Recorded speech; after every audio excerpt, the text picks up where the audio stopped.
আপনি দেশের রাজনীতিকের ব্যাপারে কি অনুভব করতেছেন? যে সোহাগ হত্যা হইলো, পাথর মেরে তাকে হত্যা করা হইলো, এখন এটা কি ধারণা আছে আপনার কাছে? কিছু মনে করেন? দেশবাসীর কাছে কিছু বলবেন আপনি? আসসালামু আলাইকুম। প্রিয় দেশবাসী, সবার প্রতি রইল সালাম। আসসালামু আলাইকুম। আসলেও দেশের যে রাজনীতি অবস্থা এ সম্পর্কে বলতে গেলে আজকে খুবই কষ্ট লাগে যে দেশে যে এত বিশৃঙ্খলা সৃষ্টি হচ্ছে। আসলে এখানে প্রশাসনই বা কী করবে, দেশের জনগণই কী করবে, আর দেশের সরকারই বা কী করবে? কারণ দেশের যে অবস্থা, স্বামী স্ত্রীকে মেরে ফেলে আজকে দেখা যায় যে পরিস্থিতিতে, আবার দেখা যায় যে মানুষ চাঁদার জন্য মানে একজন নৃশংসভাবে হত্যা করে।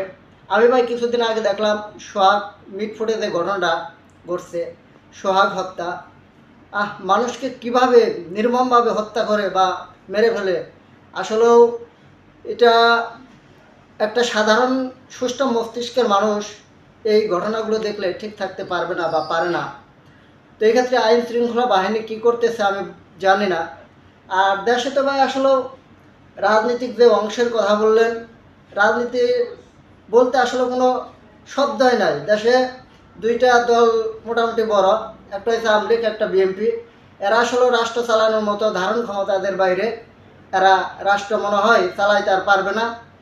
আমি দেশের প্রশাসনিক দিক থেকে সেনাপ্রধান ওয়াকরুজ্জামান স্যারকে আমি বলবো, স্যার দেশের যে অবস্থা আপনি তো ভালো অবগত আছেন, এই দিক থেকে আপনি দেশটাকে আপনার হাতে তুলে নেন। কারণ এই দেশ কোনো রাজনৈতিক দল দিয়ে বর্তমানে চলবে না। আপনার হাতে নিলে বা সেনাপ্রধানের হাতে নিলে দেশটা মোটামুটি শৃঙ্খলাবদ্ধ হতে পারে। আর যে সময় শৃঙ্খলা আবদ্ধ হয় বা একটা সুষ্ঠু পরিবেশে আসে, তখন আপনি রাজনীতি দিন। এই অবস্থায় কোনো দল দেওয়ার বিশ্বাস নাই। আওয়ামী লীগ কন, বিএনপি কন, জামাত কন, তারপরে জাতীয় পার্টি কন, কোনো দলের কোনো লোকই আসলে ভালো নাই।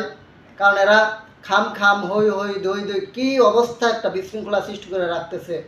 আর মানুষকে তো আজকাল মানুষই মনে করে না। আমরা যে সাধারণ জনগণ যে আসলে নিরাপত্তাভাবে চলবো, সেই নিরাপত্তা কোনো প্রশাসনও বর্তমানে দিতে পারতেছে না। সেই ক্ষেত্রে এর থেকে বাঁচার একটা উপায়, দেশ যদি সুষ্ঠুভাবে দেশ যদি চালাতে হয়, তাহলে সেনাবাহিনীর হাতে তুলে দিলেই আমার মনে হয় সবচাইতে ভালো হয়। তারপরেও এটা আমার কথা, আমি বললাম।